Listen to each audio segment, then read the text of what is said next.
And we are live, guys. Let's see. How's it going tonight, everyone? Who do we have in chat? We have JBT. And JBT, I did my nails a little bit earlier this time. So that would probably be why I, was running a little slower, I guess you could say. We've got Martin. We've got Lynn. And Xavier says, yeehaw. She says hi, Hello, Thomas. Xavier. We only have 4 people in the chat right now. That's all right. They'll come. Okay. And you got to remember, his people are going to be late because he got confused on the time zones. But anyway, go ahead and introduce our guest. Well, first, let me say... Thank you, Xavier. What? Nice beard. Well, let me say, guys, there's Big Mike and QC, Veteran Outdoors. But, guys, so this show I have really been waiting on. You guys know I gotten into bow fishing. I've been searching all over for somebody to come in and educate you guys on it, because I know there's a lot of people out there that really don't care for it. But like I said, if you don't like it, don't watch. But with all that being said, let's welcome John McKinnon from Broken Nock Bowfishing. How's it going, everybody? Welcome, John. Thanks for being on. Thank you for having me. So, guys, this is John with Broken Nock Bowfishing. Can you tell us a little bit about your charter? Yeah, so we started our first season last year. I talked about it for about 4 or 5 years. We've been bow fishing for close to 14 now. And my girlfriend actually kind of gave me the push into doing it. She's like, hey, that you might as well get after it now, or you may never do it. So we went through all the steps, learned all the laws and regulations for Indiana and what we needed to do, and got us all squared away legally, and then announced it. We're in the Greene County area. We primarily fish the White River just because it has pretty much every fish that is legal to take bow fishing in Indiana. So that's kind of how we got going, and we had an awesome first season last year. We ran 43 trips, and we're hoping to beat that this year and just bring people into the outdoors and put smiles on their faces and make memories with their friends and family. And Okay. And for everybody that watches, see, we are not the only one that fishes the White River. Right. For a while there, everybody was like, other people. Where's the White River? Who fishes the White River? And guys, actually, if you heard, he's from Greene County, Indiana. And how far is that from Hazleton? Let's try Vincent's. I'm going to say we're roughly about an hour from you. So I'm guessing you're around Worthington, that area? Linton. Linton, okay. Yep. Okay. So you're not right on the White River. You got to drive to it. Yep, we do a little bit of driving. We put in a lot of miles and a lot of time on the water to make sure that our clients are on fish every night that we go out. So, depending on what the water levels are and the weather's looking like, kind of dictates where our trip will be. And I know that's kind of unfortunate because people want to plan ahead of time. But we do our best to put clients on fish.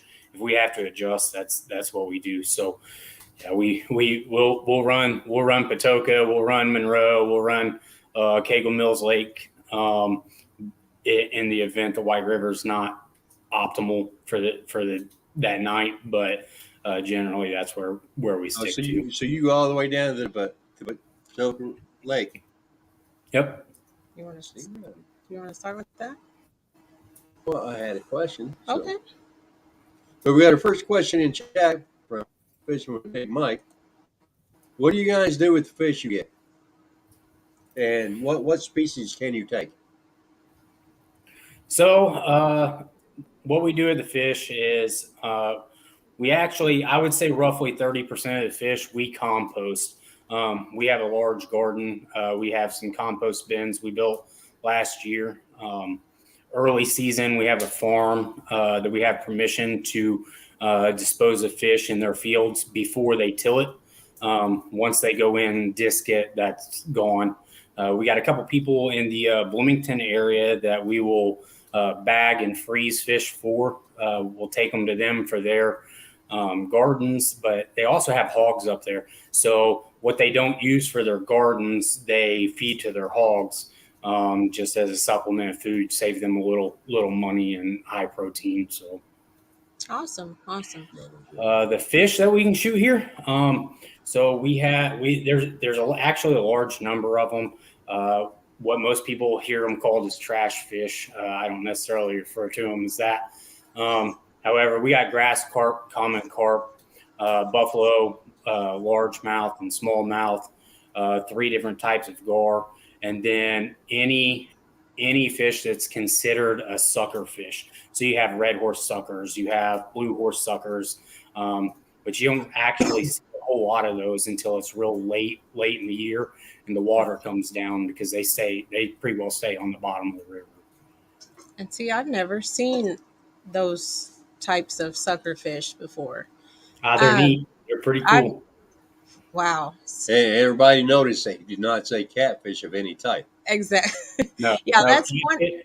catfish aren't legal in Indiana, and if they were, the only way I would allow that, even with our charter, is if we were going to clean them and they were going to take them.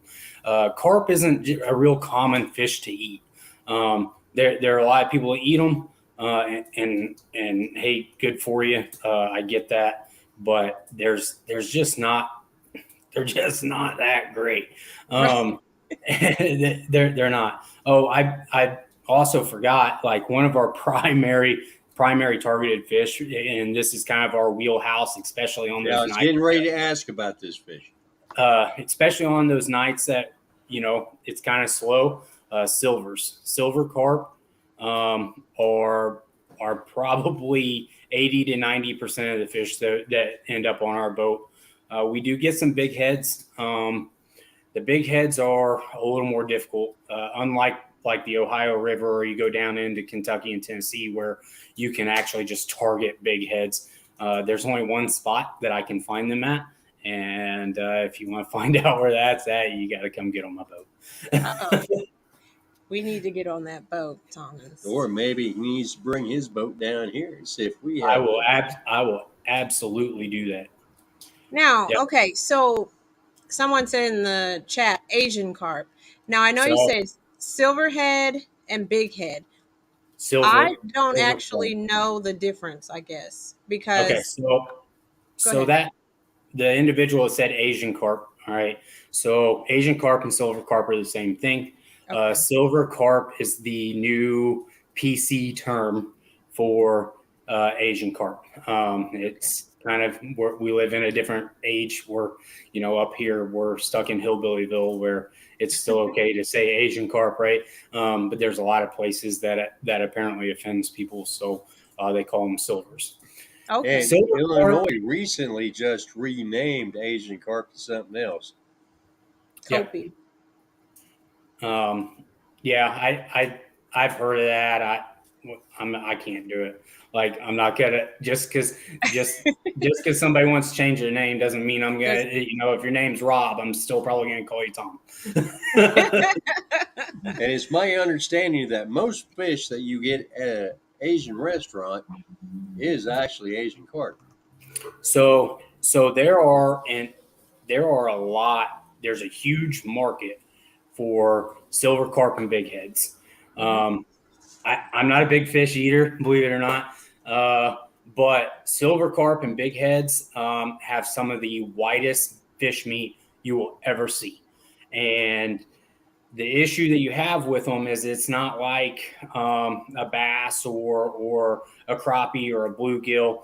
when you bring a silver or a big head on board, they need to be cleaned immediately. They literally, as soon as they hit the deck, they bleed through their scales. It's kind of weird. They kind of start to degenerate, break down extremely fast. So if you don't clean them and get them on ice immediately, by the time you get back, if you do a 4-hour trip, by the time you get home, that meat's not going to be any good. Okay. Now, fishing with Big Mike says he's heard they taste good, but they don't have him there where he's at. There was a place in Vincent's actually there for a while. They were selling a fish sandwich and some fried fish, and they were calling it whitefish. And what it actually was is it was silver carp. Wow. Okay. So Xavier Skellin thinks you should learn taxidermy and mount fish and hang them up. Hey, I'm on board with that, man. There is not a taxidermist close to us that actually mounts fish. We actually got a couple. We shot a koi one night, and we got a couple goldfish off of a lake, little pond actually nearby. It's a public place, and I wanted to get them mounted, and there is nobody around here like that I've found that does it anymore. now you said you shot a koi. Mm-hmm. Now are they easy to shoot and find that way? You know? Koi? Yeah. I've seen one the entire time. Oh. Yeah. So koi. The only way a koi will end up in a lake or a pond or something that like that is if somebody's dumped them in there. It was a pet or somebody's intentionally stocked them. They're still considered an invasive fish. I'd like to get into that in a little bit because some people have a misconception between non-native, native, and invasive. Those are all those terms do not intermingle. So, and I think that's a huge misconception that people have. Okay, so let's start with, let's say I want to come on your boat and take a trip. Run me through the process. Like, how do you get started on your trip? So this year, so we have a website. We also run through Facebook and Instagram is where we do most of our booking. And you just get a hold of us and let us know, approximately when you're wanting to go. Okay, so I work full time, so I do this as a side hustle, if you will, in the hopes that eventually, when I retire, it'll be a full-time gig.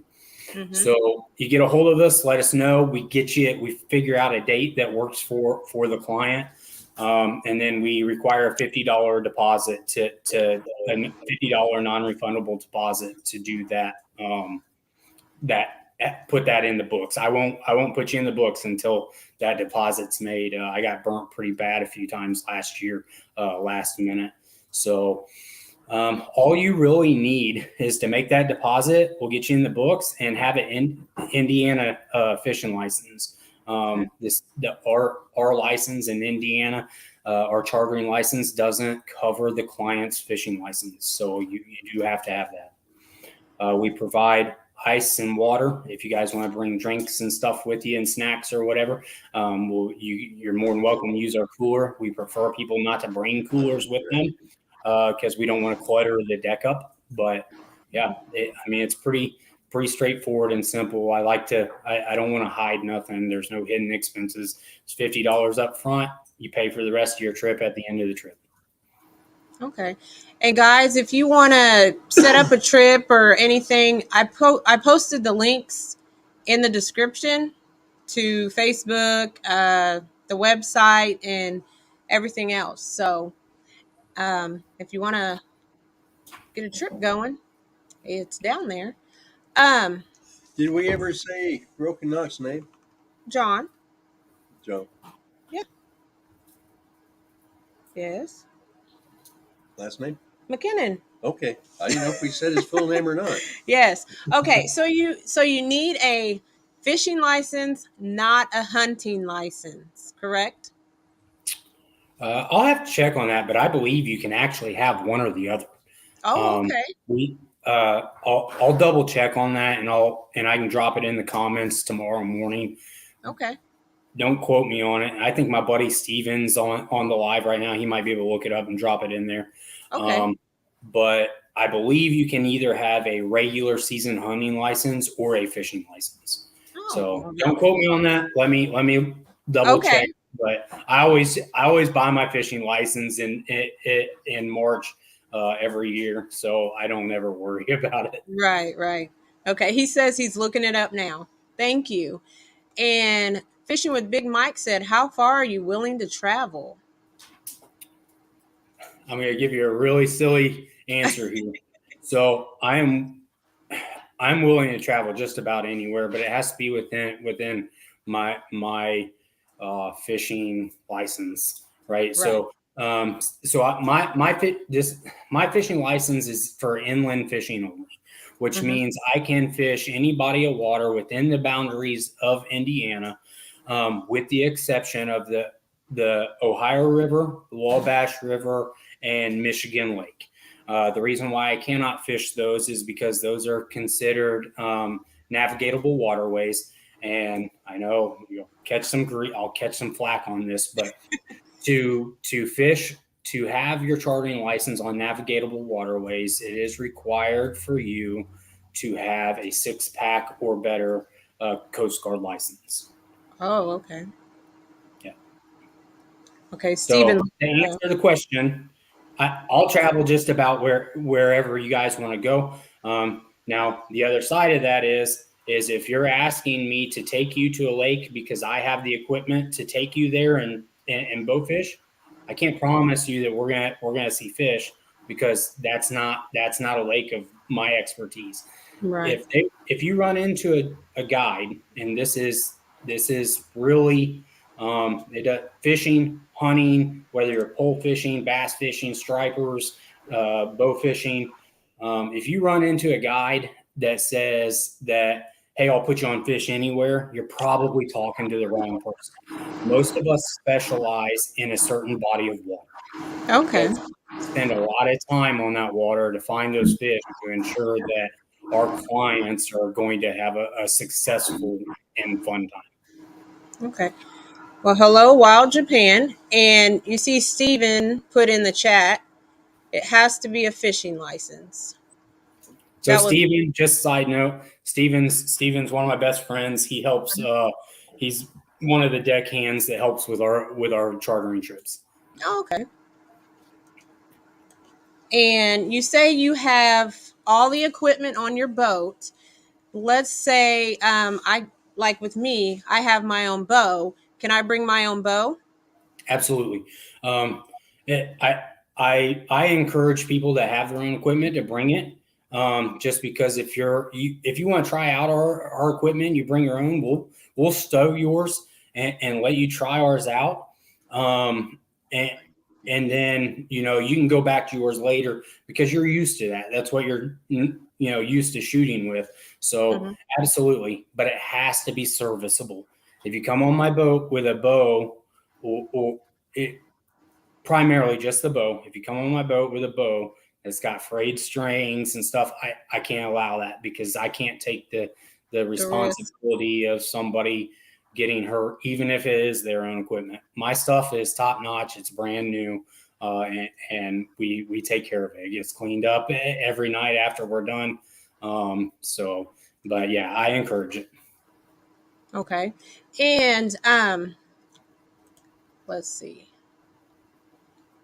If someone were to come on your boat, not know anything about bow fishing, do you have like a little training course or just something to show them how to use the bow and things like that? Yeah, so a typical night when you show up, we'll already be on the water waiting on you, and we normally start about a half hour before sundown. Everybody, when they board the boat, we introduce everybody, and we go through in the military we call them safety briefs, so that's what I call them, toolbox talk, whatever you want to call it. We run through the safety of everything first. And then we'll break out the bows. for people who haven't used our specific equipment. So because all equipment's a little bit different. So we'll break out the bows, let them do some shooting, so they can get the hang of how to shoot it, and then we'll generally run them to an area that has not a whole lot of fish in it, but that are fish that are kind of sluggish. That way they have an opportunity to kind of get the feel of shooting it before we go dump you in the middle of a whole bunch of silver carp that are jumping around, and you're seeing, I mean, there's the times, this is no joke, you can see 400, 500, 600 fish at a time. So, wow. Okay, we've got another question. That would be awesome. From Don R. Have you seen any setups for crossbows? I have. AMS Bowfishing offers a crossbow reel that it hangs down. It's pretty well the same as your typical AMS bottle reel.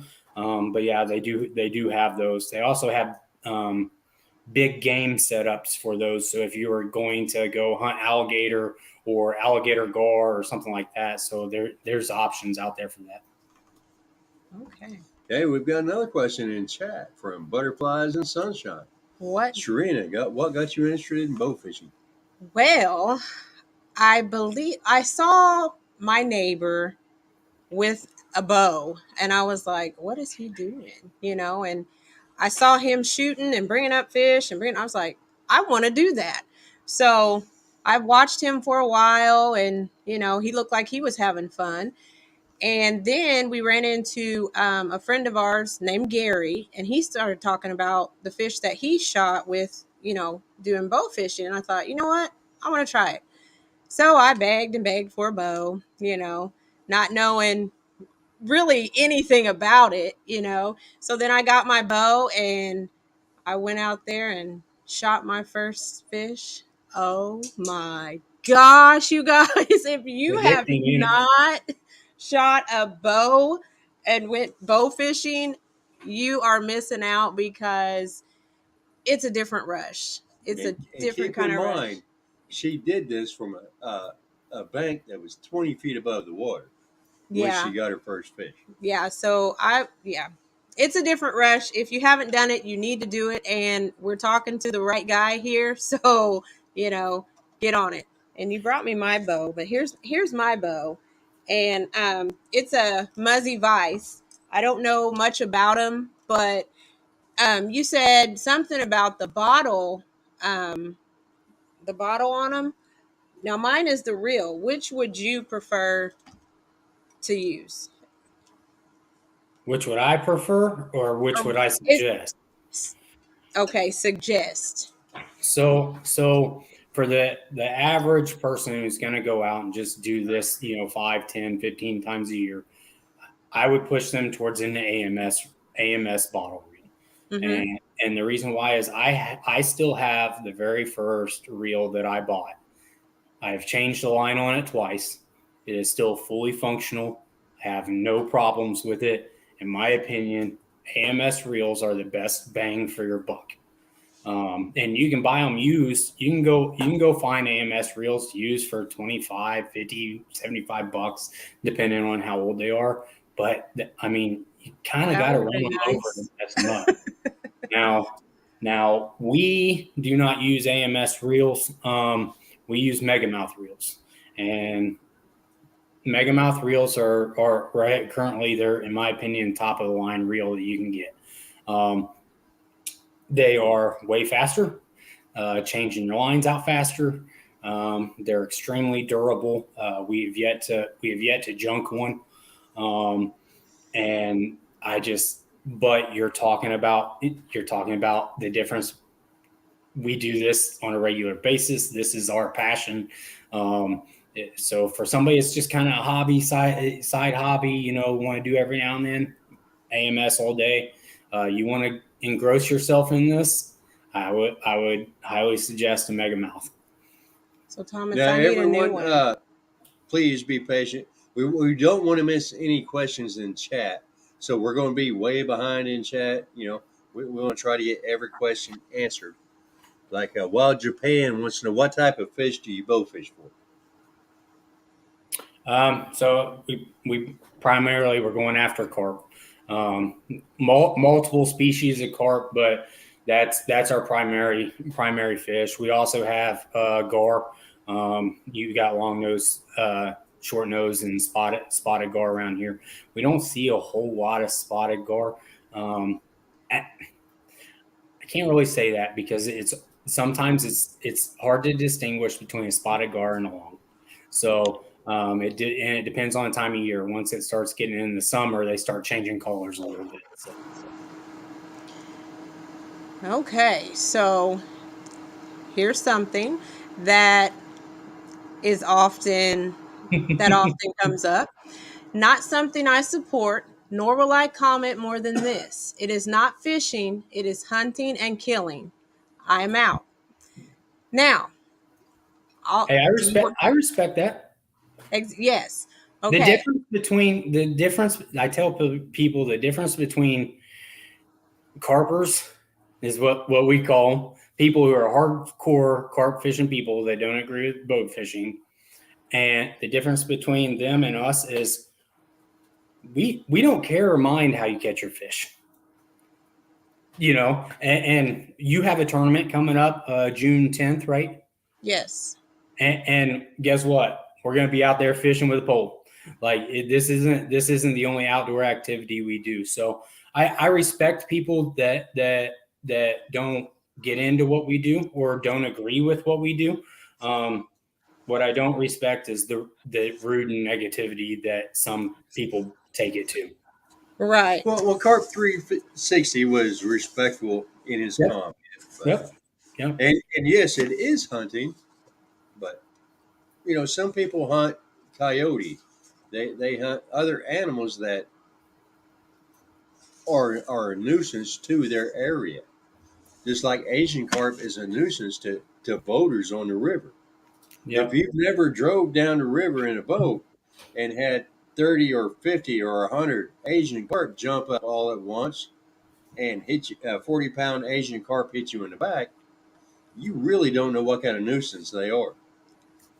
And as far as me to comment on that, okay, fishing with rod and reel, catching fish, keeping the fish in a live well is pretty much the same as, I mean, they're going to keep the fish in a live well until they take it home to fillet it. And sometimes those fish are still live when they do this. So, as far as hunting and killing, it's pretty much fishing and killing also. Does that make sense? Yeah, absolutely. And I mean, I can understand where you're coming from. I don't necessarily 100% see it that way. Mm-hmm. Um, Look, so the appeal of bow fishing for a lot of outdoorsmen is you are combining two sports that people enjoy. Okay, Mm-hmm. we live a different lifestyle here in Southern Indiana, and most of the people in our area, they grow up hunting, they grow up fishing, they grow up trapping. So when you introduce them to a sport in the summer that they can use their bow, they're down with it. Like this. You're right. We're hunting for fish, and it's a blast. Yes. Like I know in Louisiana, bow fishing for catfish is legal, Yep, but you can actually that do it that in doesn't Tennessee. mean I want to do it Yep. because I'd rather catch my catfish, rod and reel, as opposed to a bow. But here in Indiana, trot lines and uh, nets are legal to catch catfish. And the nets and trot lines are going to take out more catfish than I'm going to with rod and reel. Yep. Because whoever's using a trot line and a 3-foot hoop net, they're doing it to take fish out of the water. And bow fishermen in our area, they're going for the Asian carp because they've driven their boat down the river and had a whole bunch of carp jump up all at once, and they can cause serious injury to a boater. Yeah. So I talked to Shrina a little bit before we started here, and just to give a little insight and this is our most invasive fish that we have right now. So with silver carp, a single female can produce over 500,000 eggs every time she spawns, and she can spawn up to twice a year. Okay, they have a 70% success rate or higher, meaning that a single female. That's 700,000 fish. Yeah. So a single female over the course of her spawning life can produce at that 70% rate 5.6 million fish. So the detriment that that does to our water systems, you guys enjoy catfishing, right? Yes. Have you noticed Well, that? I do. She Have you enjoys carp. noticed? Have you noticed over time your catfish on the White River have started getting smaller? They Yep. are It's because fewer and far between. because silver carp and big heads, along with a lot of people don't know this, we have spoonbill in the White River too. You can't shoot them. Really? They're not legal to take in Indiana, but we do have them. But so spoonbill, Spoonbill. big heads, and silver carp, they're filter feeders. So silver carp and big heads, they don't have stomachs, and they feed on zooplankton. So they feed on essentially whatever floats through their mouth, and they feed 24/7 because they have to, because they don't have a stomach. So what they've done is they've really took the nutritional value out of that waterway, that ecosystem that other fish would thrive on, and they're cutting it down. That's why a lot of times, if you look, even go down to Kentucky where you had some of the silvers and the big heads, originally they were really big fish. You can still find them really big down there, but they're not as large now. And you're really starting to see the impact. There's bass in the White River. There's crappie. There's bluegill. And you're really starting to see those fish decline because of the numbers, the sheer numbers of what people like to refer to as trash fish that are in there. So another fun one is, so the Illinois River, and they don't have statistics for the white, but the Illinois and the white, I mean, they're Pretty much. almost identical. The Illinois River, the biomass of the entire Illinois River is 80% silver carp. 80% of the biomass. That's a lot. Yeah. And it's a detriment. Like the people that fish in the Great Lakes area, they are scared to death that these carp are going to end up in their prime fishing spots because it's gonna destroy it. They have commercial fishing up there, and you get these fish up there, and it's gonna be rough. Okay, we have another question. And the state of Illinois and other states that have rivers that feed into Lake Michigan are doing everything they can to keep Asian carp out of Lake Michigan. Yes, sir, they are. They spent Just millions to and protect millions the fishing grounds there. Okay. Since you need a fishing license, since it's bow fishing, can you only bow fish during fishing season? Fishing season's Fishing year season. round. Yeah. So there's now there are some states that have different laws whenever it comes to certain species of fish. So I talked about paddlefish. Some people call them spoonbill. You go down to, I believe it's Tennessee. They have a season for those where you can take 2 per person a night. Here we don't have anything like that. So. Doesn't Missouri have a spoonbill season as well? I'm not sure.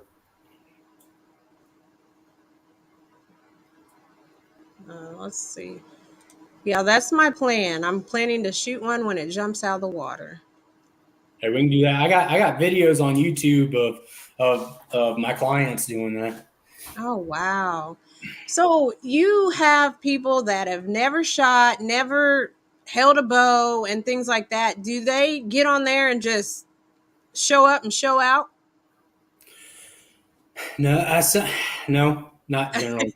I'll be honest. So, for example, we had a couple couple ladies come up from Kentucky last year. Each time they come up, they brought somebody different with them. And their first trip out, they got 8 fish. Their last trip out, they boated 79. Oh my goodness. So some people catch on. It's just like anything else. Some people catch on to it a little faster than others. But generally speaking, if you come out and you are willing to stick it out and stand up there and, shoot all night long, we're going to get you on a fish. I think we only had 2 people not shoot fish, 2 clients not shoot fish, and one of them sat down for 3 hours of the trip because she just really wasn't into it. So about how long is an actual trip?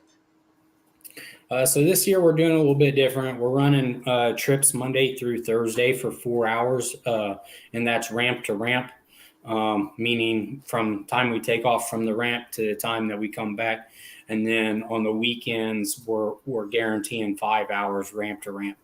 Now, I'll also tell you that I love bow fishing. So if we're out on a weekend, a Friday, Saturday, or like I said, I work I have a full-time job. So if I don't have to be at work the next day and our clients are really into it and they're having fun and I'm already out there, like I'll stay out there till the sun comes up some days, as long as we're still having fun. You know what I mean? So sometimes it'll wear on you. 5 hours of standing up on a deck, pulling a bow back, and you're not used to it. I tell you, even the beginning of the season for me, it'll wear on me a little bit. Now, Bugman, it's not the sound of a boat motor; it's the vibrations coming off the boat motor that make them jump. That's my understanding of why they will just all of a sudden jump. Is you hit a school of them, and it's the vibrations coming off the motor that make them jump. So there's actually videos out there where people took like lawnmower motors and they mount them to a pallet, and that they mount them to a pallet with plastic floats underneath it, and they'll fire that lawnmower motor up, and that's what they use to vibrate the water and get those fish going. Oh wow, that would be. We need to look into that. We have a boat. We don't have to do that. I know, but we have a John boat, and we couldn't necessarily shoot off a John boat. Yeah, you can. You could. People shoot out of kayaks. Well, that was my leading question. What equipment do you need for bow fishing? Like as far as the boat, yes, we could shoot off the John boat, but you mentioned a deck. And what is that about? Okay, so the basic equipment for bow fishing is a bow, a reel, and an arrow. Okay, if you have those 3 things, you can go out and shoot during the day. It doesn't cost a lot of money to get into bow fishing. If you want to just go out, try it, do it for fun, go pick up an old hunting bow. Don't try to shoot 60, 80 pounds at fish. You're going to get yourself hurt. But take an old hunting bow, you can pick them up at yard sales for 50, 60 bucks, get you a used reel.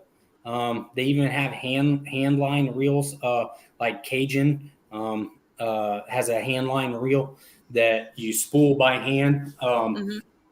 And you can realistically get into bow fishing for $100 or less if you find the right deals. And then when you start moving into getting a little more serious about it or wanting to do it at night, we, for probably 4 or 5 years, we would walk creek banks that came off the rivers or big bodies of water. And, buddy of mine and my dad would, shine for fish with a spotlight and somebody else would shoot, and then we'd take turns. And we spent miles and miles and miles walking creek banks, shooting fish. So it's something you can get into relatively cheap. Yes. Now, once you get bit by that's what we do when we're fishing off the bank. Sharina will have her bow with her. And if she sees a gar or a grass carp or something we can legally shoot, she'll try it. She might miss, she might hit it, but that's part of anything. You miss, you hit. Shoot during the day. Go get you a pair of polarized glasses. Okay. Yes. You can spend as much as $500 on them, or you can go to Walmart and spend $10. Get you a pair of polarized glasses, and you can shoot during the day. Yes. As long as you want kind of the sun over your head, and you don't want the sun at your back, because your shadow will spook the fish off. Okay, I did not know that. And you can get polarized glasses and prescription. Yep, sure Well, can. of course, Thomas. That's ones I had to get. But I Now, did not know that about the shadow. Now, when you start getting into boats, man, this is all everything's personal preference. Just like you prefer a certain type of rod and reel for whatever. So our current boat, we have an elevated deck on the front of it. The reason why people put elevated decks on their boats is for bow fishing during the day. You get elevated above the water.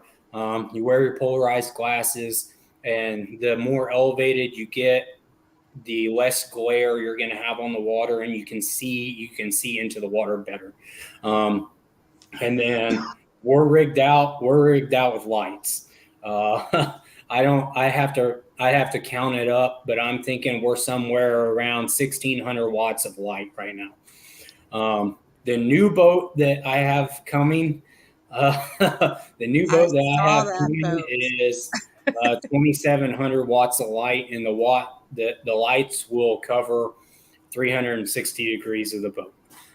So you can literally stand anywhere on the boat and shoot. So now we're talking big money, but people kayaks, canoes. People wade. They'll go wade like the backwaters or the floodwaters, and shoot. You can go out and have fun doing this relatively inexpensively. Right. Okay, so with me, I have a problem seeing at night. Okay, I'm night blind. Mm-hmm. So you think I would do well with the amount of light that you have on your boats? You ever been to a football game at night? That's how bright it is? So if you go on our Facebook page, there's a picture of us. We were camping on the river, actually. It was just me and my family, and I think Steven was there. And my girlfriend took a picture of us. We were probably about a mile upriver, and you could see the glow down the river. Oh, wow. But like, it's when you're standing on that deck and you're behind the light looking out, Mm-hmm. it's not blinding to you. And I mean, you can look and you can see bank to bank. Like, Okay. yeah, if you're scared of the dark, you won't have to worry about Well, being on my it's boat. not scared of the dark. I just can't see in the dark. You'll be fine. Okay. Yeah, because And that was one. Go ahead.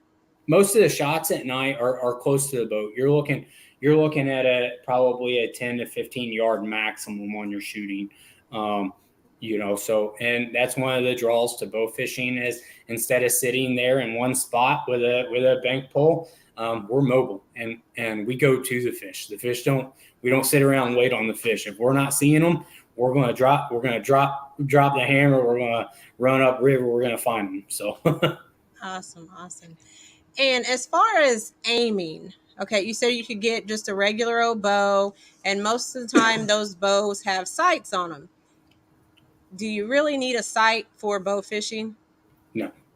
No, actually, in my opinion, there's some people that do shoot with sights.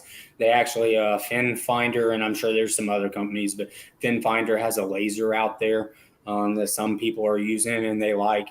But if you are trying to use a traditional style sight with pins, um, it's going to be really hard to track that fish, get drawn, get sighted in on it because they're moving. They're constantly. It's not like you're shooting at a 180-pound deer. Right. You're shooting at maybe a 40, 10, 15, 20, 30, 40-pound fish that's swimming in the water. Not only is the fish swimming, you're moving. So using a sight will hinder you more than anything. After some shooting, it becomes instinctive. Because I'm right-handed, but I shoot a left-handed bow, and Mhm. Trey's got a right-handed bow. And, I got a left-handed bow for you. and I've got a few fish with Serena's bow, even though it's awkward for me. But I have caught a couple of fish with it, so it's not like you can't get something or hit something if without sights or, like I say, I'm pulling back with the wrong hand, in my opinion. But you can still do it. You don't have to be an expert bow Oh, shooter to hit a fish. that's a good thing. It's not like going out turkey hunting or deer hunting. Like if you miss one, you reel in, shake it off, and shoot in another one. Yeah. Right? We're gonna see hundreds of them. You just like it's we've been doing this for a very long time, and I will still miss like 100 fish a night. Okay, and it's not super easy to do, but once you do it for a little bit, you get the hang of it. And if somebody comes on the boat and they're coachable, we'll get you in a fish. Okay. And earlier you mentioned don't go out with what was it, over 40 pounds, I think, No, We're so doing a draw or weight. your draw. Yeah. it doesn't take a lot of weight to shoot a fish. Okay, they're fish. So most of our bows are set between 30 and 35 pounds. We'll crank them down for our clients, but I'll tell you, my 8-year-old daughter got her first fish last year. So, and she's probably well, I guess she's 9 this year. She was 8 when she got her first fish. She's probably shooting somewhere in the realm of 12 to 15 pounds. Okay. Now, when you start getting into clearer water, get off the White River, go to clear water, and you start shooting deeper, you're going to want to crank it up a little bit, get up there in that 35, 40, 45 pound range. But for starting out, like, you don't need that. And personally, I think, like, as a starter, 30 to 35 pounds is a pretty good weight to start at until you get used to shooting. Okay. Okay, now the clearer the water, you say. What does the water have on the action of the arrow? Or do you want to shoot above, below, behind? How do you want to aim toward that fish? So water refraction is a big thing and is what makes people miss quite a bit. If you stick a stick in the water, you look at it and it looks like it's bent. That's what the fish is. So the fish, you need to aim lower than the fish is. Now, when you start getting into depths, so we've shot several other states, and we went out to Maryland. We're working class outdoorsmen, shot out there. We were shooting at 5-6 foot deep. You need heavier arrows. If you don't have heavy tips, they actually make some that are designed for shooting deep water like that. They will veer off to left, right, up, down because they lose a lot of power as soon as they start hitting the water. So how much deflection does that water actually have on your arrow? It depends on how far the fish is away and how deep the fish is. I know that sounds kind of silly, but the further that fish is or the deeper that fish is what you have to determine when you're shooting instinctively. So the angle that you're shooting that fish is really what causes it. Okay. So if you have a fish at 3 foot deep and it's straight down below you, you can shoot straight at that fish and you're going to hit. But if it's 4 foot from the boat and 3 foot deep, you're going to need to aim probably somewhere in the realm of 4 to 5 inches low.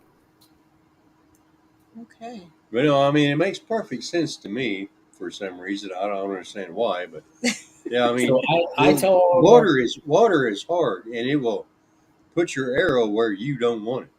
Yeah. I tell all of our clients, I would rather see you miss low than miss high. If you're missing low, you're eventually going to hit one. So Yeah. if they're missing low, that's a good thing. And then we'll walk them in from there. Okay. Okay, now you said earlier you pole fish as well. When you pole fish, what do you fish for? So we used to pole fish a lot, actually. I didn't start out with a big boat and doing all this. I started out with a little 8-foot John boat that like you couldn't like lean to the left without feeling like you're gonna fall out. Right. You put that on a river? No, sir. We went out to the Green Sullivan State Forest, but we would bass fish and crappie fish and bluegill fish. Now, if we put a pole in the water, it's probably because we're camping and we're just spending time with the family, and we're looking for catfish. And when we're pole fishing, we catch and release everything that we get.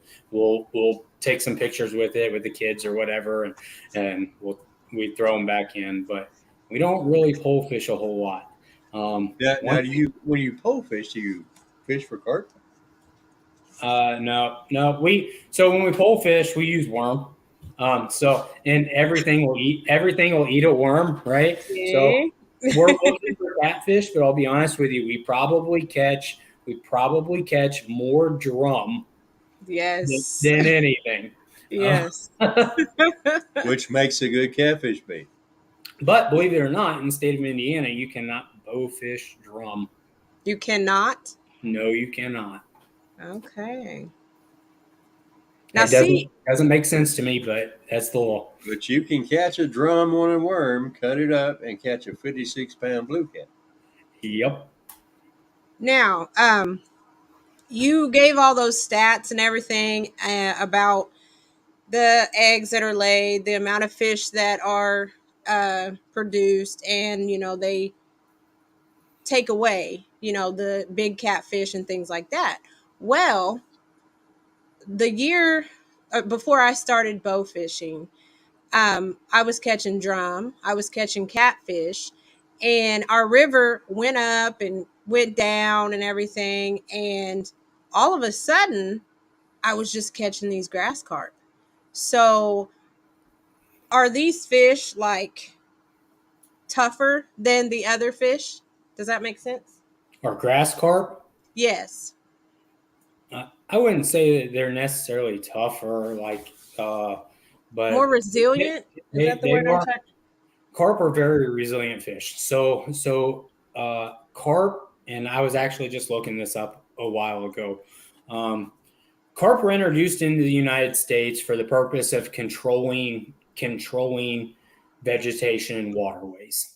Right, that happened in the 1883, I believe it was, and it was actually done by the Fish and Wildlife Management, and it due to flooding and things of that nature, they ended up getting out. So carp come from all of our carp species come from Asia. None of them are actually native to here. Now, a lot of people consider them native because they've been here so long, but that's not where they came from.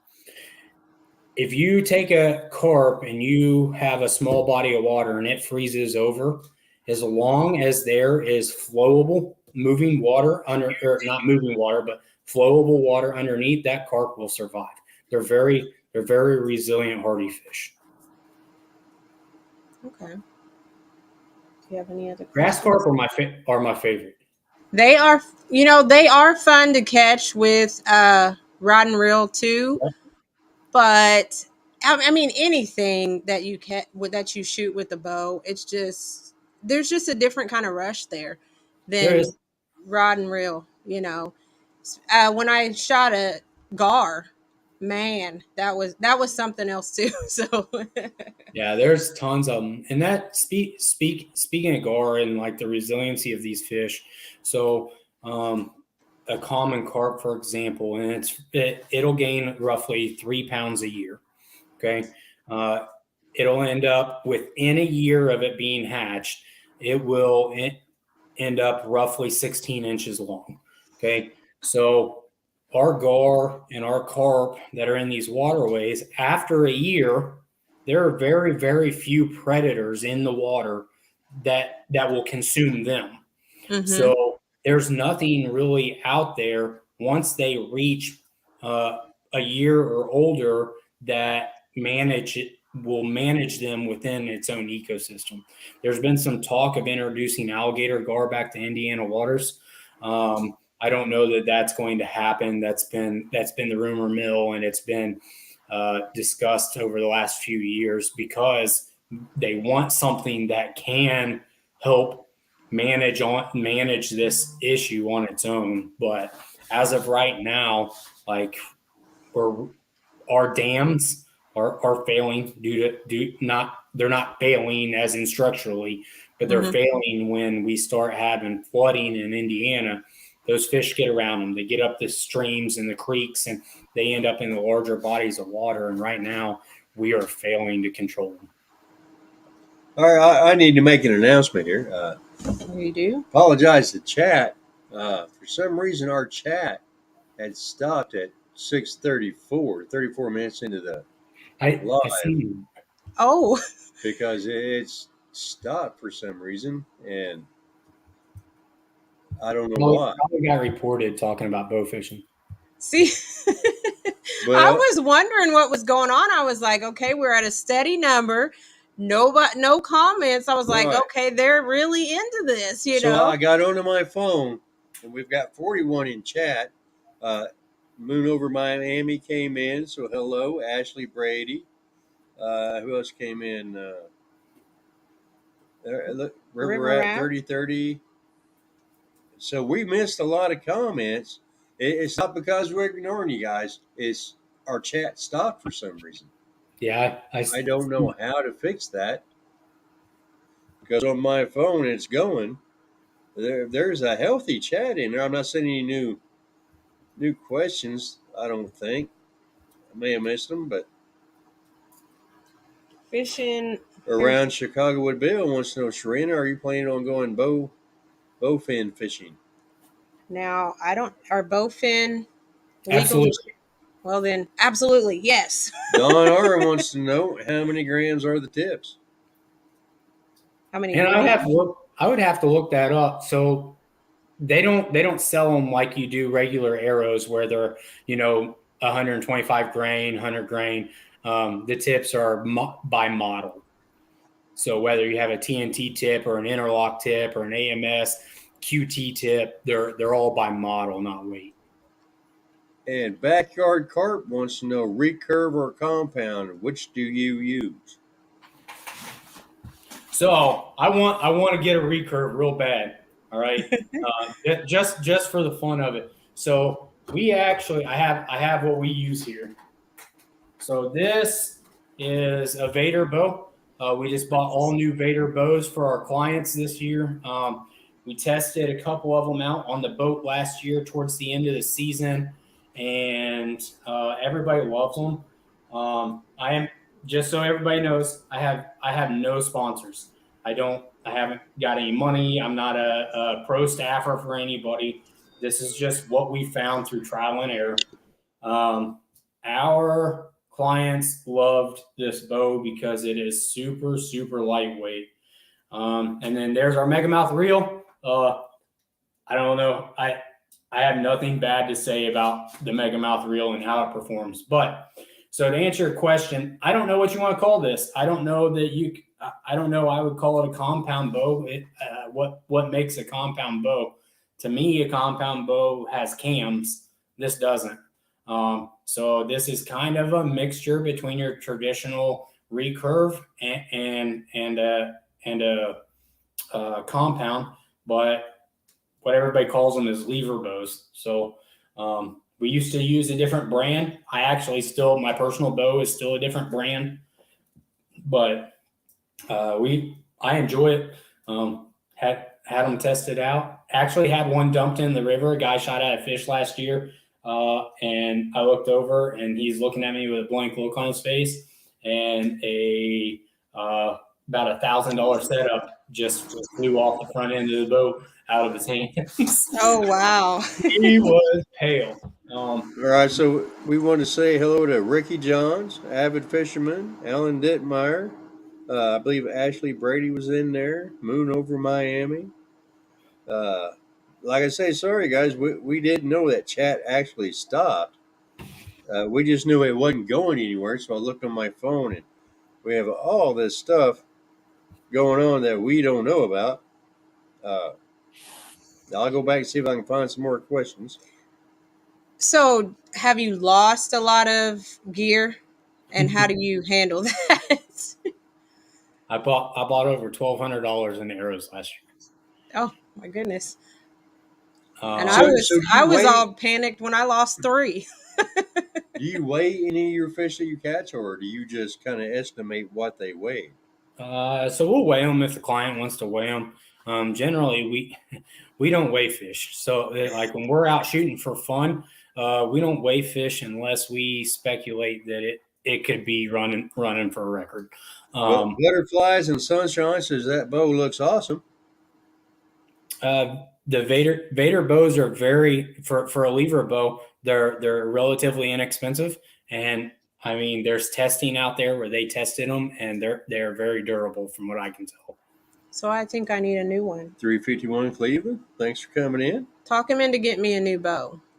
Why don't we get together and do some fishing? You can use one of them, and then we'll talk them into it. Okay. Well, see, that's her using one. That's not me buying one. Well, so that works out for me. That's okay because I got a left-handed one for you to use. You'll be hooked too. See, and that's all we need. But I'm pretty sure we discussed this. I'm lazy. That's why I also, and just so everybody's aware, I also have kids bows. So we have a couple of atomic bows that are set up for kids. And granted, like we've had kids that they can't pull back enough weight to actually penetrate a fish, but it's to get them involved, get them out there, get them involved. And if they can pull more back, we'll crank it up, and we'll crank it up to what suits them right on the water.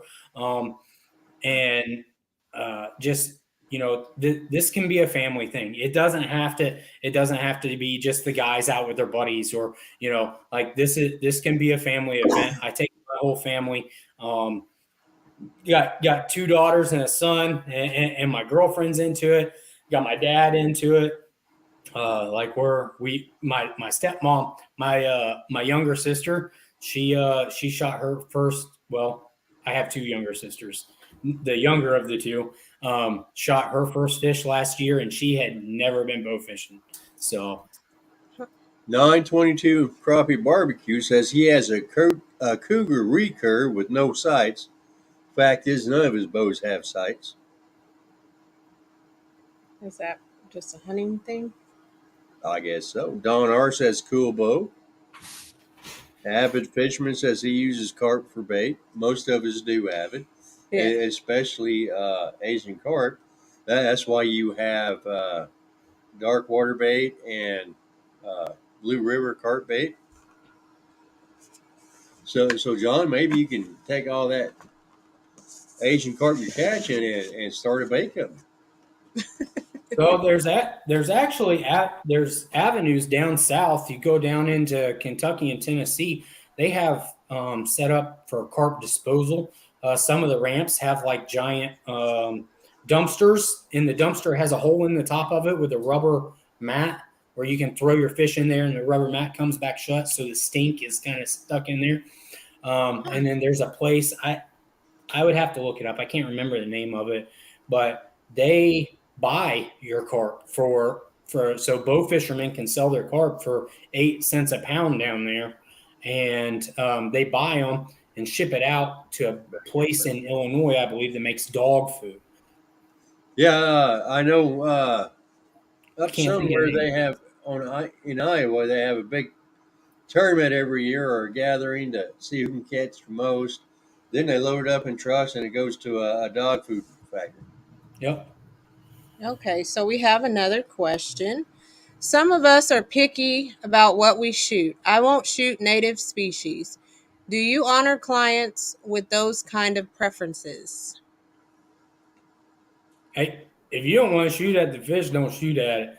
So when we get out there, we're going to see a mixed bag of everything. So if there's something that you see that you don't want to shoot at, don't shoot at it.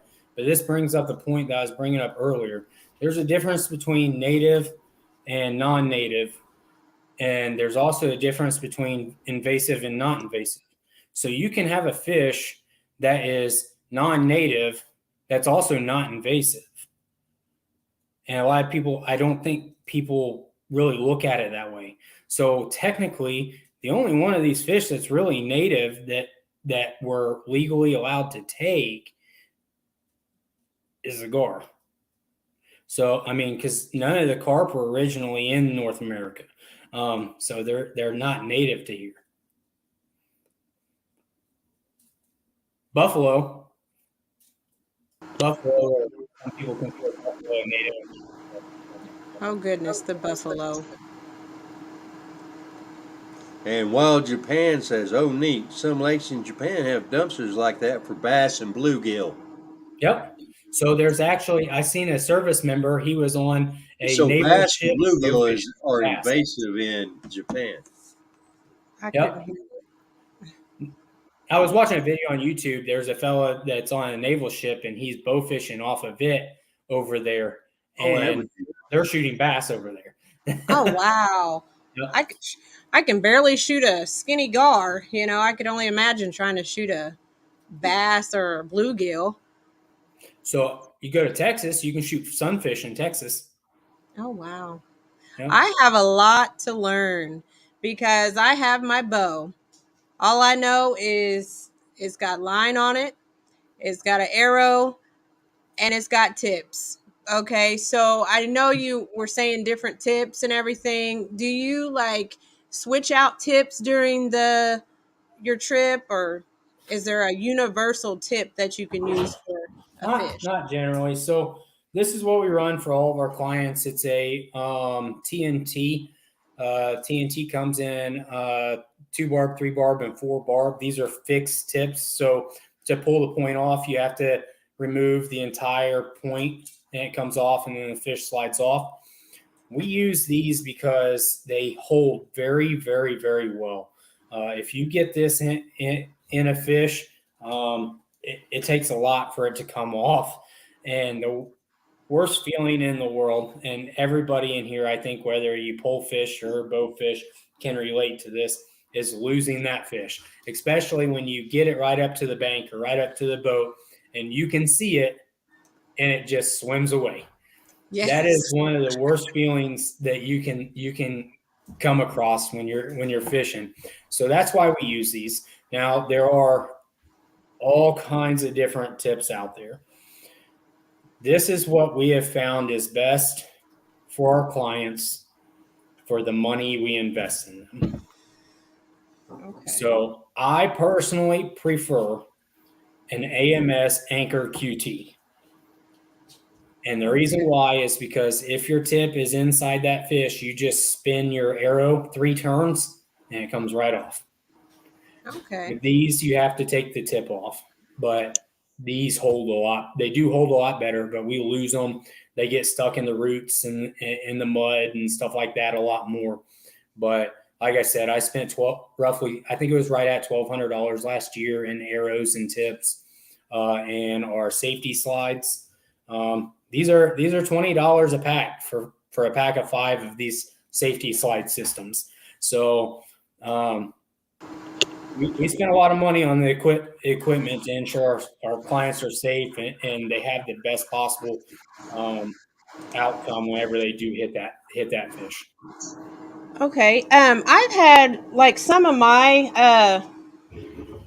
arrows. They Mhm. don't have the safety slide on there. Do Okay. they have to have that, or can you put them through that little, put your line through that little hole? This is one of those personal preference things. Okay. So I tell all of our clients there's an inherent risk of shooting a projectile that's tied to a string. Okay. When you shoot something that's tied to a string, it has the ability to come back at you. I'm not going to bring him up by name, but there was a gentleman last year, very well known in the bow fishing industry, that lost an eye. Okay. What Yes. happened is he shot his bow. He was tied to the back like your arrow would be, and it knotted around his his bowstring. It went out, I don't know, 13 inches or whatever, and it shot back at his face just as fast as it went out. I will tell you, when we shoot, just like friends, family, when we're going out shooting tournaments, we don't use safety slides. We wear glasses. We we try to stay as safe as we can, but we wear glasses because I am running a bow fishing charter. What I don't want is somebody to get hurt. We weren't using safety slides, and somebody to be able to say, "Hey, this could have been prevented if you'd have been using this. So I'm trying to mitigate that liability for myself and also increase the safety of our clients. So that the safety goggles or glasses, is that a part of your PPE on the boat? Not for clients, because we Not run for we run our safety slide. safety slides. Okay. Okay. So the idea of the safety slide is when that arrow goes out, if that string catches on something, instead of your arrow bouncing straight back towards you, that slide moves up and down that the shaft of the arrow. So whenever it comes out and it hits, it's going to turn your arrow and it's going to come back sideways, or it's going to go off to the left or the right. Versus if you're tied to the back and it catches on something, it's going straight back towards whatever it caught on. Mm-hmm. Okay. You want to read his? All right, Backyard Carp said, I won't shoot buffalo, bullfin, gar, and I view common carp as a naturalized and won't shoot those either. So what are you going to shoot, sir? So, I mean, we can take you out. We can put you on silvers all day long. I mean, if you can hit them in 5 hours, you could. This is no joke. You could put 300, 400, 500 fish in the boat, and not a single one of them are one that you named. Silvers are everywhere. So if you're willing to pass up those fish and just hold out for those, absolutely, I'll take it, and I respect that. Like if that's something you don't want to do, and look, at the end of the day, this is a business for me, right? So if that's what the client wants to do, that's what we're gonna do. As long as we're not doing anything illegal, we will try to facilitate their requests or needs the best we can.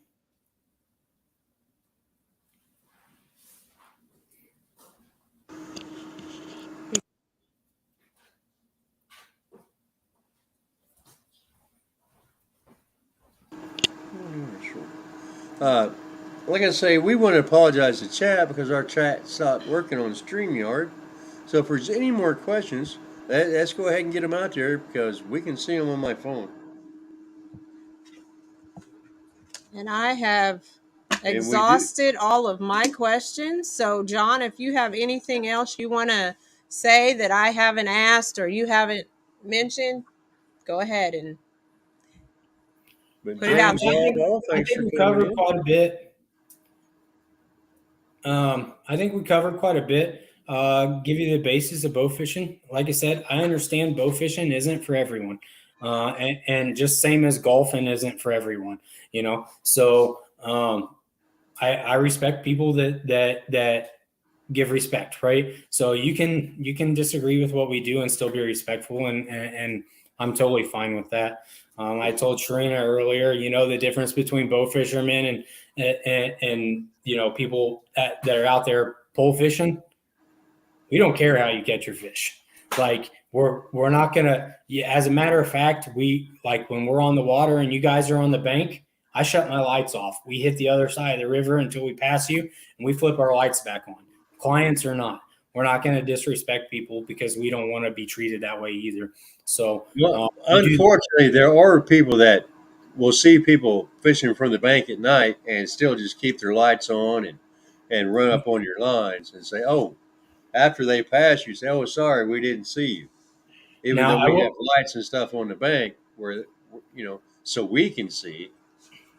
Now we have had that before, and I'm not going to tell you that we haven't because we're running the bank line, and when you're on the river, and especially if somebody's not like there's areas on the river that have cabins, and that whole stretch for 600 yards is cabins, right? Like we shut our lights off and we pass that. But if you're not in an area like that that's known and you're just kind of off the beaten path there, if you don't have a light that's out on the bank like that we can see coming, it is hard to see fishing up there. But we do our best to mitigate that and respect other people's fishing. I will tell you one thing that really, really strikes my nerves on the river is people who are running trot lines illegally. Trot lines are supposed to be marked, okay? If your trot line is not marked, I'm going to blow my motors right through it because I didn't ever see it there. And the only reason why I know that it was there was because it's now trapped in my motor. So that's our complaint from the bow fishing side. Like people who aren't doing the right thing. If we can see it and everything's clearly marked, if we can see you guys on the bank and you have a lantern out there, we shut our lights down, we move on around you. There's other places to fish. We don't need to come mess with your fishing there to do ours. We can go up river or down river and find somewhere else to go. So I believe Serena has had that happen to her during the day while she's Yes, I outside have. fishing. I have. There yeah, was this bow fisherman, and this was before I even started bow fishing. And I saw that, well, I heard this guy coming up, and like we have a 20-foot drop off, so I'm not really seeing anything. I heard him, and I was like, what is that guy doing? And all of a sudden, I see my line just moving, and I'm like, what's going on? So he was down there, tangled up in all my lines, and was like, oh, I'm sorry, I didn't see you. I'm like, we've he actually had had people We've had people that were snagged in the river that were on the bank that like they holler at us as we're coming up the river, like, hey, can you help us? We went yeah, over, we were snagged, and we went over there and got them unsnagged, so like reel them back in. Like, look, as long as we can all show each other respect and respect one another, like we can get along, whether we agree or not on how you catch fish or I catch fish or whatever. Like as long as we respect each other and we stay within the boundaries of the laws that are provided, that there really shouldn't be issues. Now, like we talked about earlier, there's bad apples in every bunch. It doesn't matter. It doesn't matter. Literally every group of people has bad apples in it. And you can take a handful of guys that can ruin something for an entire community.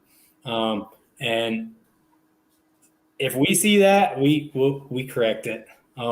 We're kind of hillbillies down here, so we'll say something. yeah, But yeah, you're right. There's people that don't fish where they shouldn't be. And there's people that disrespect the landowners. The people who have docks or houses or whatever. And we don't really have to worry about that a whole lot because we're out on the river, right? So, I mean, generally speaking, the only place we see people fishing in the area that we're at is right at the boat ramp. So, and we don't bow fish there. right. But see, Yeah, we're fortunate. We live on the White River. It's about 75 yards from our back door. So, I'm jealous. I have when the river's been up, I've had bow fishermen ride in my Through our backyard. backyard when the river is up, because it comes up to our deck, and we've had like actual boats in our backyard.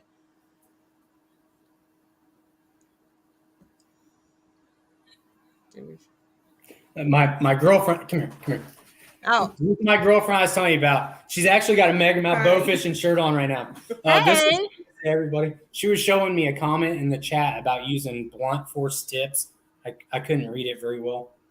It says, have you ever used blunt tipped arrows for bow fishing? Just stun the fish. I've never tried it, but may work. I've used the blunt for shooting rabbits. No, we have never used blunt tips. Oh, so they're talking about field tips. Yeah, thank no, you. no. There's a difference. So they make blunt tips. So you put a field tip on, and then there's a blunt piece that goes in behind your field tip, or they actually have a blunt tip to them for shooting small game, such as squirrels, rabbits, things like that. No, we've never used those. And one of the primary downsides of that, I think, is if you do stun that fish or you kill that fish, now it's floating in the water, right? So in Indiana, you're not allowed to throw your fish back into the water, okay? You go down to Kentucky, you're allowed to do what they call slit and sink, is where you puncture their air sacs and you can sink the fish to the bottom. That's not legal in Indiana. So all of our fish have to be disposed of away from the waterway they were taken. Speaking of silver carp, big heads, when you catch them, even if you catch them, say you were to snag one when you're reeling in, because they're not going to go for your worm. But say you were to snag one, once that fish leaves the water, it is actually illegal to put it back in the water. One of the reasons why they don't allow slit and sink here is because, especially during the spawn, if you were to slit one of those fish and go to sink it and it had eggs, and those eggs were released into the water, 4 days, they become babies. So even if that fish is, let's say the proper term, dispatch, if you killed that fish and it releases those eggs and those eggs are still viable, they will hatch. The eggs can still survive. Yep. Okay. Yeah, I've had a lot of people ask me about what you said to be if they could be released back into the water, and I'm glad you pointed that out because I'm like, well, that's just what they said, So I mean, some of them are, but like if you look at different states, go for example, Maryland. So you go to Maryland, and their invasive fish there are catfish. So they have blue cats and channel cats, and like the signs you see at our boat ramps and stuff that tell you about the invasive fish and the silver carp and beware of them flying and all the warning signs and stuff. They have that down there or up there in Maryland where you can't put them back in the water. Those catfish are so invasive up there that they need them taken out because they're destroying the fishery for their native fish. Right. Okay. What you doing? Well, Thomas, do you have anything else? Well, I'm just letting chat know that our chat in StreamYard stopped, and we didn't realize it. And we appreciate your girlfriend for helping out. Oh yeah, she helps out a lot. She actually helps deckhand on my boat. So, and she's so into it. I got her a customized GNAT bow. So it's a GNAT, and I had them hydro dip it. She's a fan of dinosaurs, so I had them hydro dip it in T-Rex skulls. Awesome. Yeah, she's. I'm gonna have to meet her. Just as addicted as I am. Backyard Carp had another question. Okay. Do you use some of your haul as bait for other fishermen? I don't, but I will. If somebody else wants them, I'll be more than happy to give them to them. Yeah, I don't have a problem with that. I've got to be honest with you. I'm kind of not. It's gonna sound weird. I've never been a real people person. Okay, I've got like 4 friends, and those people, like, we hang out together and we do the same things. So we don't really fish a lot where we need to use bait or cut bait like that. But if somebody's close or willing to drive, you tell me how many pounds of fish you want. I'll bag them, I'll freeze them, and you can pick them up. I'll no charge. Come get them. See, I'm not much of a people person either, but I have a half a Gary for a friend, and that's who we fish with a lot. And that's Backyard Carp that's in here. So that's funny. He's the one. He was on the live the other day. Yeah, that's him. They say I have a half a friend named Gary. Now, why do you call him half a friend? Well, because we share Gary. Oh, we do. So he's half your friend, half mine. Oh my goodness. Okay. I'm too immature for hearing that. So. Oh goodness. So yeah, I guess I would close out with, I appreciate the support and you guys having us on here. If you're interested in a bow fishing trip with us, just send us a message, DM us. You can find our email. You can also find us on Google. Pretty much any site you want to look at: TikTok, Instagram, Facebook, Google, our website. You can find us. So if you want to set up a trip, you can find most of the information on our website. Once I have our new boat in, that might change a little bit. The prices won't go up, but we're hoping for a max occupancy of six clients. So if we can get up to 6 clients, it'll actually bring the per person price down for our clients. But so if there is a change when the new boat comes, it won't negatively affect our clients. So if you want to schedule a trip, get a hold of us, and we'll get you on the right path. And we're not, if I've suggested other charters to people. Like I want people to be able to experience this, and my goal starting this business was to provide a bow fishing charter at a rate that people can afford. Most charters are double, triple, quadruple our price. And a lot of people around here, that's something that, that's a one and done thing for them if it's that expensive. So you want to provide a trip that people can afford, that's fun, safe, and educational. And yeah, we hope to see you out there. But 922 Crappie Barbecue said you can make a decent haul if you package for bait. Because we got dark 922 barbecue. water baits, and that's Asian carp. We got Blue River baits. That's here in Indiana also. That's Asian carp. There's packaging that for bait. I would have to really dig into the legality of that because transporting those carp and I know there are regulations on transporting invasive species, especially the ones that we're pulling out of the river that aren't sterile. Like there's some Oh no, legalities. no. I believe he means for cut bait to prepackaged Asian carp bait. I mean, it's going to be dead fish, so the I've legalities never of it, I think, are a little bit different. never thought about that. So yeah, DM me and we'll get a conversation going and see if we can't. I mean, hey, If you've already got all that fish that you're fertilizing fields with, it's already dead. You could flavor it, cut it up, package it, and you could have Broken Knock's Asian carp bait.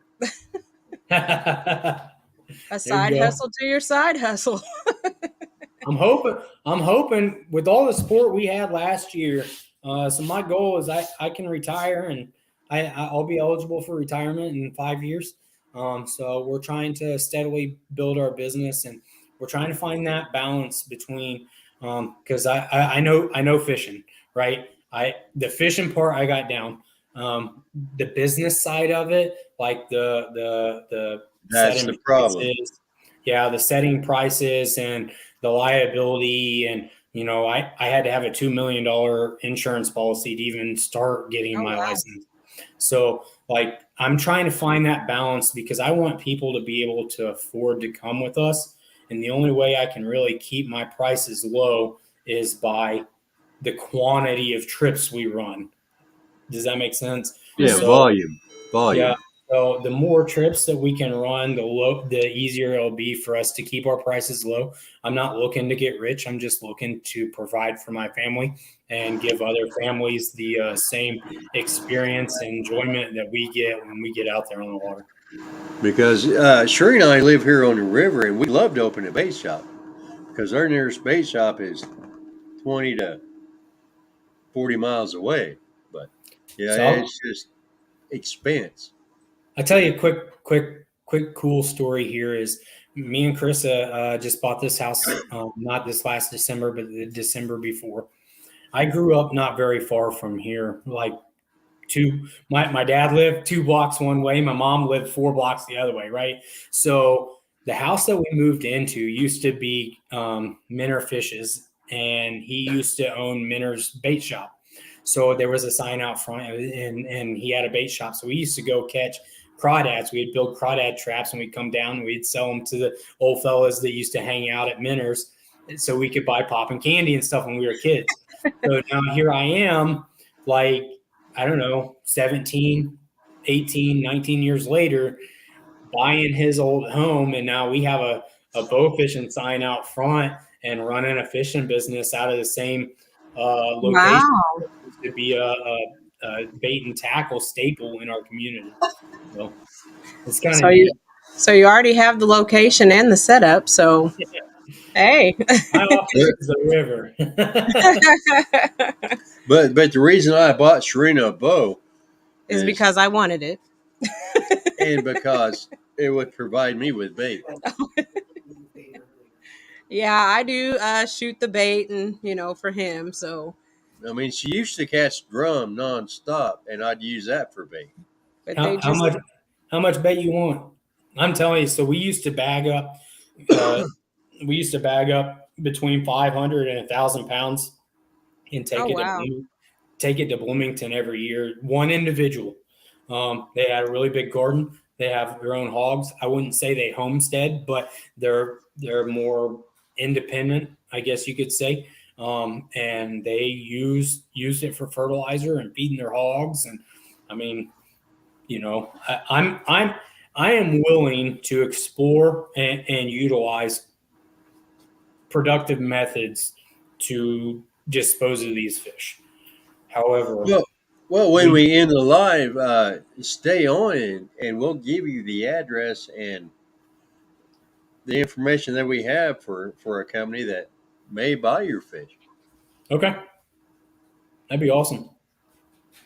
Okay. Well, with that being said, we appreciate you coming on and sharing your knowledge of bow fishing and everything else. And maybe one day you can come back and tell us about your new boat that you're getting and anything. And tell us about your experience on our part of the White River bow I was fishing. gonna say next time I won't have to be back. You'll be able to tell them all about it.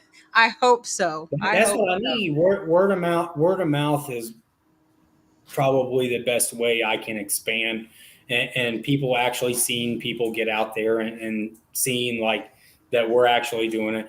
We're coming from a Right. town of 4,500 people. It's not a tourist location, and we're trying Right. to build a business in a place that it's going to be a struggle to build this business, but we're giving it 100%. Well, we're about an hour south of you, and that gives you another stretch of the White River you can fish. We've got a boat ramp quarter mile away. Like Flat 5 minutes. Rock, No, No, the Hazelton. Hazelton boat ramp. We've got it. We can see it from our backyard. is that between Vincennes and Worthington or Washington? No, it's No, between Vincennes and Princeton.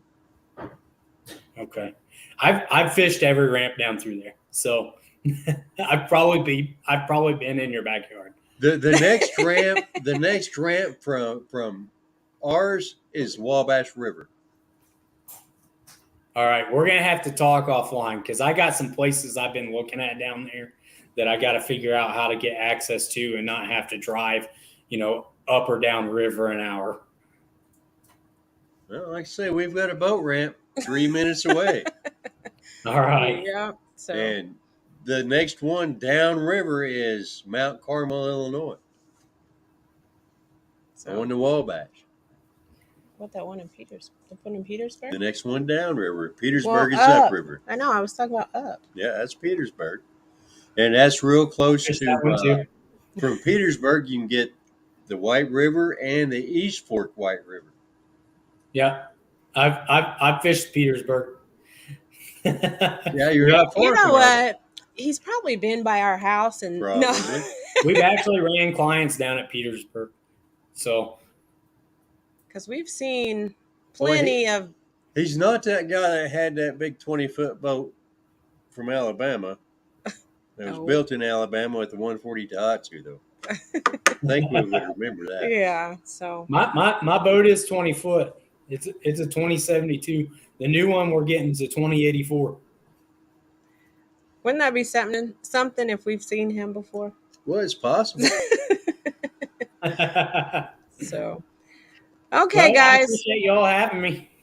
Okay. Hang out afterwards and we'll talk for a second. But thank you for coming on, and thank you to everyone in chat for hanging out with us and getting educated on bow fishing. And 922 Crappie Barbecue.